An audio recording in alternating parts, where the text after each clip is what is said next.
हमके कमरिया हो।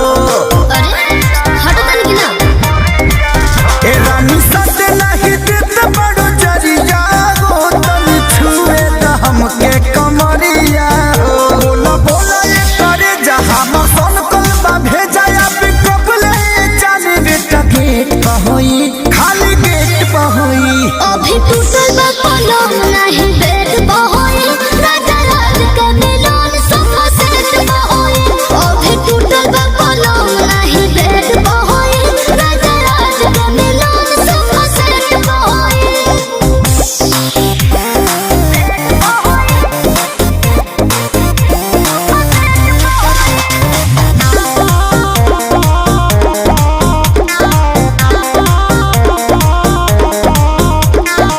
होता तबाह दिल को कहर तो ढाहे, ऊपर नीचाए जानू करे लुकाहे।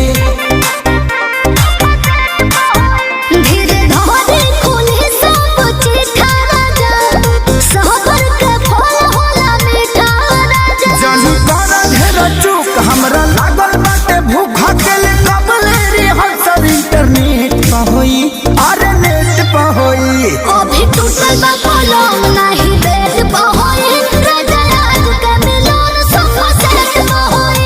अभी टूटल बा पलंग नहीं बेड पे होई, राजा राज के मिलन सोफा सेट पे होई।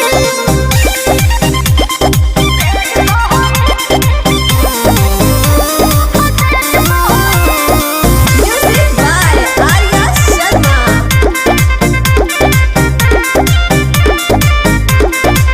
भूये बिछावता धोलया के सीट हो, दूरी बर्दाश्त नहीं होता ये तो फिट हो।